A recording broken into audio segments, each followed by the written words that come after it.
Hey, how's it going, everyone? Welcome back to another toy report, and today we're going to continue taking a look at the brand new Tales of the Teenage Mutant Ninja Turtles figures. More pictures basically started popping up online, and it's literally all over the place. I found some of these on Instagram and on Twitter and stuff like that. I don't even know where this is from, but I'm so glad that we're finally getting more intel and even more looks at future figures. Obviously, like I say, it's hard to really say when these are going to come out, but either way, I'm excited, especially since now we could get a much more closer look at their new mix and match variants, which that's like honestly the last thing that I would expect Playmates to bring back, but it's cool to see them finally come back, especially with this incarnation. And of course, obviously, I mean, just by looking at the figures, they look very nice. And honestly, I'm impressed with what I see here, especially with the amount of accessories to it. That's very good that we're finally getting a lot more with our figures. And also, I think I can also confirm in my last video that I did mention that the mix and match Splinter might have like robes, like an actual cloth. And I might be right because I'm looking at Raphael in the back here, and all right, well, what can I say? I'm so happy that we're getting a much more closer look at some of these. And of course, we're even seeing some new characters. Obviously, as you can tell, the one in the middle, that's supposed to be Metalhead.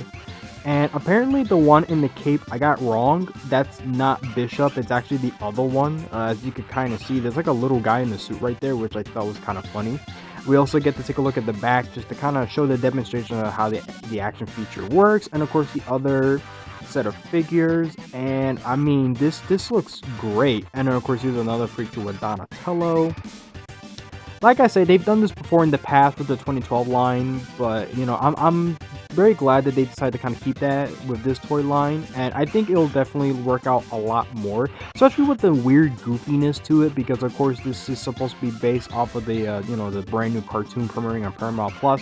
Don't get me wrong though, these are not the only new batch of figures that we got going on. They're also still making figures based off the Mutant Mayhem film. So unfortunately, whoever took this picture, this is just kind of how it ended up, with the younger Splinter. I know they did mention this last year, but it's good to finally see him in plastic form. We can actually see how he looks and what he comes with, and of course the other stuff with Raph and Rocksteady with their own motorcycles, and then of course Ray Fillet. I mean, finally we completed the team. Yeah, I don't know why it took them so long just to make him, but you know what? There you go. I mean, at least he's finally out. And then of course we can also take a look at another demonstration of how this weird goofy gimmick kind of works. I mean, it's obviously it's not for everyone. I'm gonna say that right now. This is not gonna be everyone's sort of cup of tea, but it's kind of okay. It's the next thing I'm definitely really excited to talk about. I remember this was going around for a while that they were gonna make like the classic Mirage turtles, but this version is actually based off of like concept art and all that. But the fact that they're actually coming to life in action figure form, I mean, that's fantastic. Like, wow. I mean, kudos. What can I say? I mean, Peter Lard and Kevin Eastman, they gotta be really happy. But it's this next thing. I mean, oh man, this is going to change everything. I really hope they make more figures like these. This is basically like the Master of the Universe origins of like TMNT, because now we're getting like the return of the classic figures, but they got some articulation, some updated deco, and it's great. There's only one problem.